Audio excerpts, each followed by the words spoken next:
All right, y'all. Day 3, Sick Smokies. We are heading to Crossville Dragway, also known as Fitzgerald Park. But let's back up to last night as we were outside having some cold beverages with some friends. We had just got into the hotel room and got laid down into bed when we got this surprise.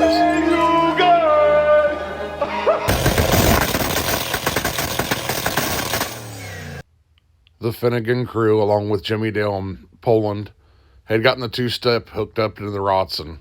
Little did we know, for the next 4 to 5 days, we would be hearing Jimmy One good doing is the our tires two-step not check. Completely flat this morning. Oh shit. That's a bonus. It's a bonus to start the morning. So Yeah. All right.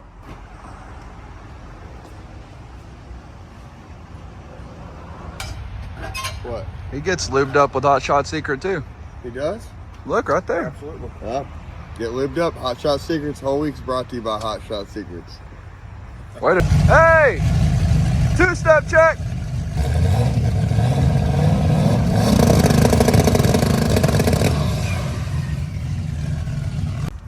You slam that bitch again, you're gonna slam the latch off the side of that thing. That's your fourth slam this morning. Shut up. You're locked in. Thanks, sir. Yes, sir. Oh no, door shutting ass. Two-step check. Two-step check. Two-step check. Two-step check. Still works. We started our way to Fitzgerald Park. We had to make a stop at a local parts store to check underneath Jason's car. It was very minor, just a small transmission leak from where it was overfilled, so we got back on the road, heading towards track.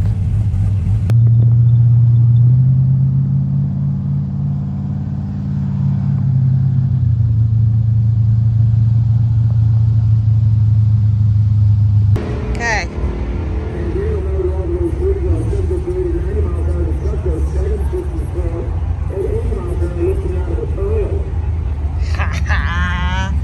Three check marks this time. Fitzgerald Park was a beautiful park. The paved pits were extremely nice. There was plenty of parking. The newer tower. It was a very nice track that we would like to go back to one day. However, today, we had our first checkpoint on our mind.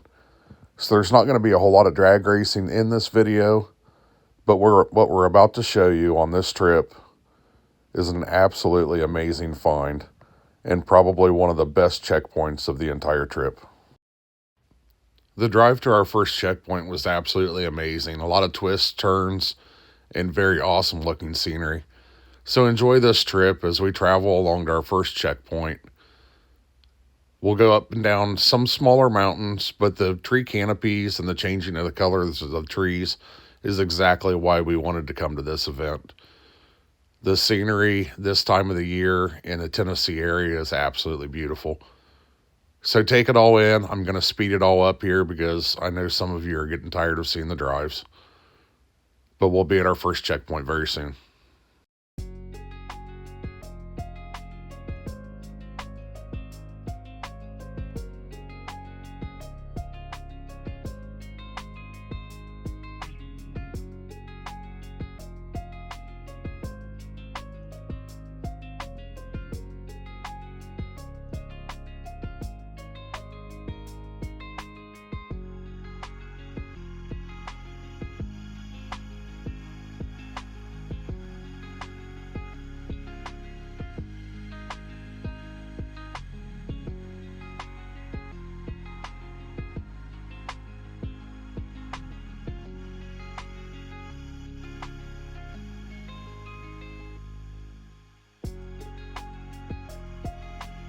We would like to give thanks to the Sick crew for all of the hard work and dedication that they put into making these routes for us.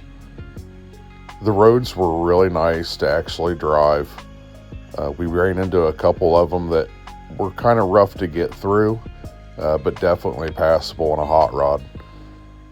But once again, the scenery on this trip is just something that's indescribable coming from Ohio. The twists, the turns, the only things that you see around here are down in the south. So to be able to do this in our hot rod was absolutely unbelievable.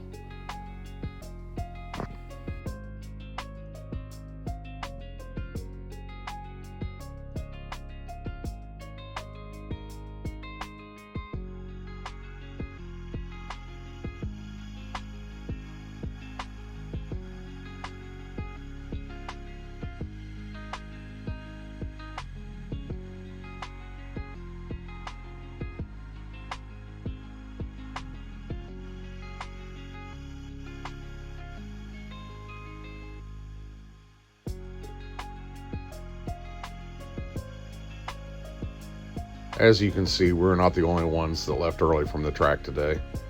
I think the general consensus was that everybody was extremely excited to get to the first checkpoint. Normally a checkpoint, when we get there, we'll spend 10, 15, maybe even 30 minutes if it's a good one. This checkpoint today, I was excited to spend 2 to 3 hours at. There's going to be a lot of history, a lot of video, a lot of pictures, and I think it's going to be really cool for you guys to watch.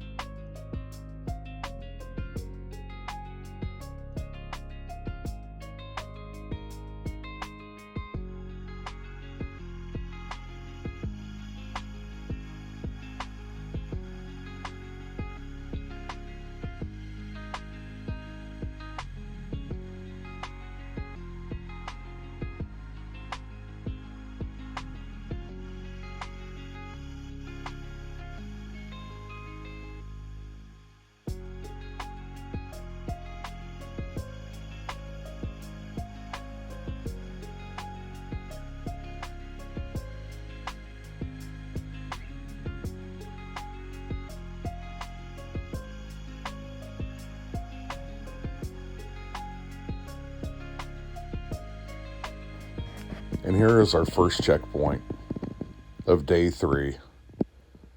And it's the Brushy Mountain State Penitentiary. We'll wind back through this small little road here. As we get through the guard shack, you'll notice the gift shop and restaurant on the right-hand side and the brewery on the left. Then we will make our way back to the old penitentiary.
The big mountains in the background really make this facility look small, but the sheer size of the first building that we pulled up to was massive.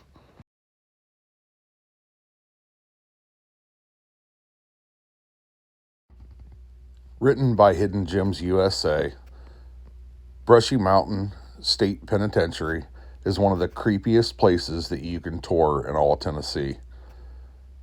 The penitentiary is located in the small mountain town of Patras, Tennessee, and this facility was built by inmates in 1896 from stone that was cut right out of the prison's quarry.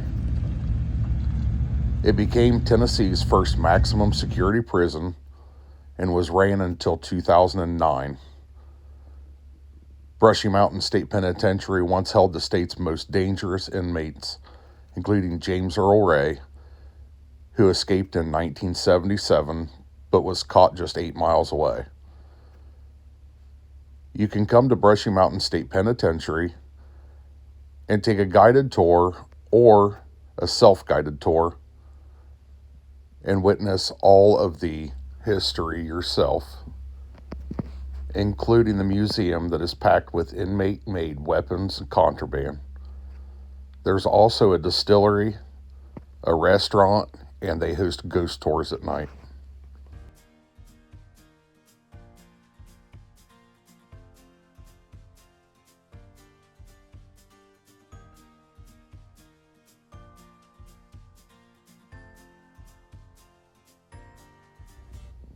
Brushy Mountain State Penitentiary is now privately owned, and as you see the amphitheater in this picture, they host a multitude of events at this location now.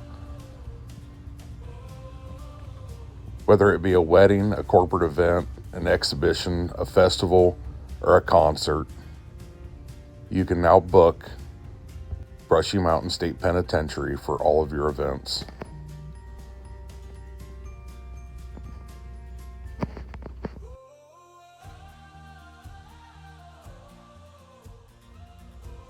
Little did I know when filming, this spot above Amber's head will come into significant information later on in this video. Remember where that arrow was.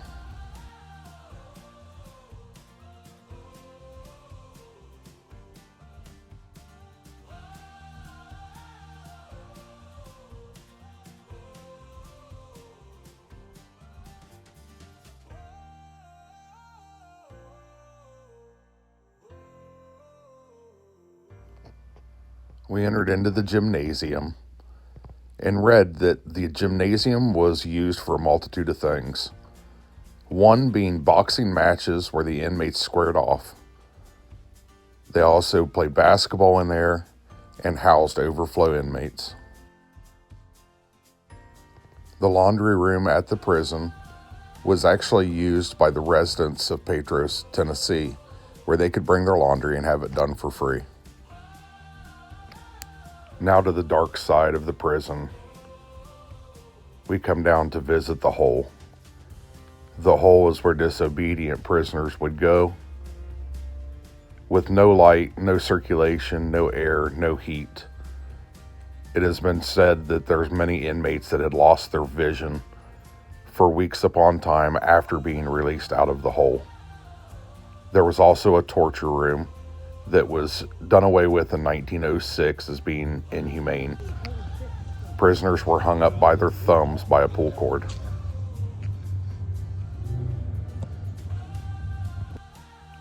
The museum artifacts were absolutely awesome to see. From the pickaxes to the gear used by the guards inside of the prison, pictures, paperwork, books, guns, uniforms. They had a nice collection of everything from that prison in the museum.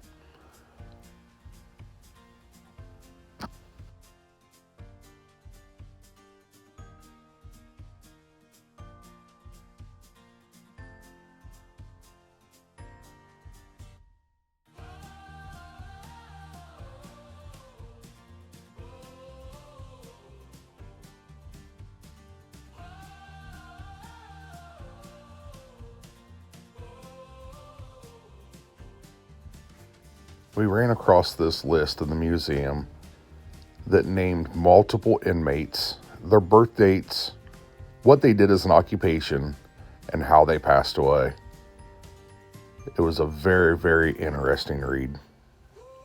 In the second half of the museum, there was the contraband cages that showed all of the self-made shanks, tattoo guns, and tools that were made by the inmates. Remember back to the arrow over top of Amber's head. The significance of that arrow is this ladder made out of pipe is how James Earl Ray escaped the prison in 1977.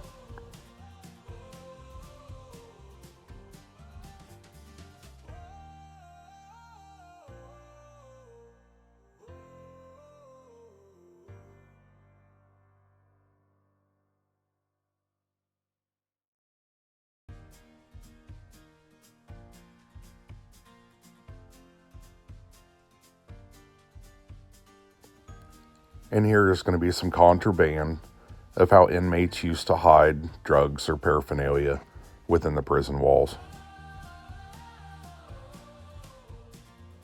Notice the arrows on this bed. This is where prisoners had cut out shanks out of their metal bed. We hope you enjoyed your trip around Brushy Mountain State Penitentiary. We're going to go ahead and load up and head on to our second checkpoint, which is Lowar. See you there.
As you can tell, Lowar was already packed.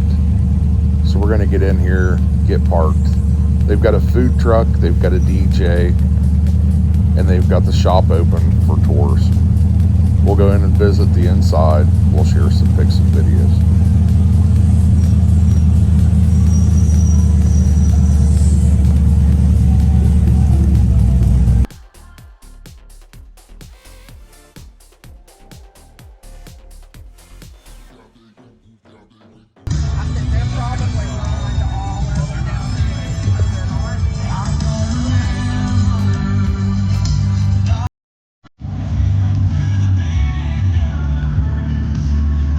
Side by side, right there. Look, side by side, 17 left.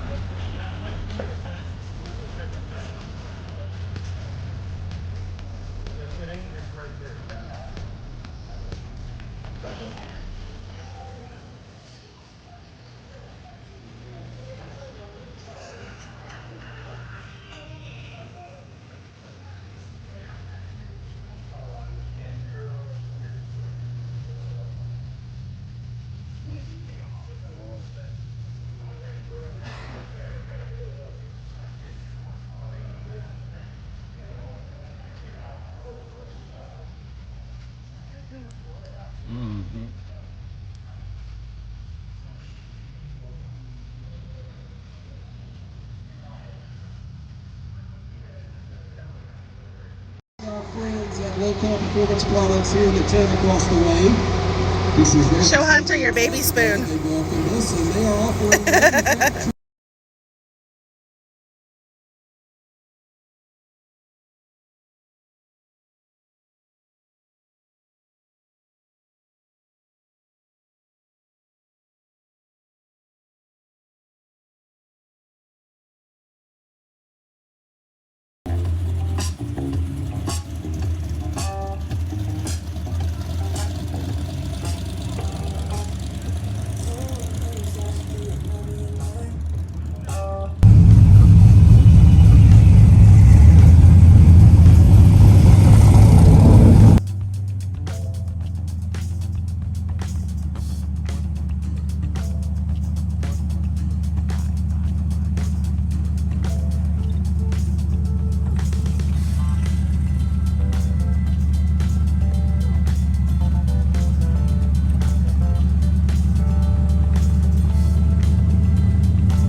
All right, y'all, day 3, Sick Smokies in the books. We had 2 really cool checkpoints today. One of them was an old reformatory, and one of them was at Lowar. Both really awesome checkpoints, great drive day. Definitely wasn't as hard as yesterday. So looking forward to Knoxville tomorrow. Having a couple adult beverages out here in the parking lot tonight, but both cars are still doing good. So we will touch base tomorrow when we get back to Knoxville in the morning.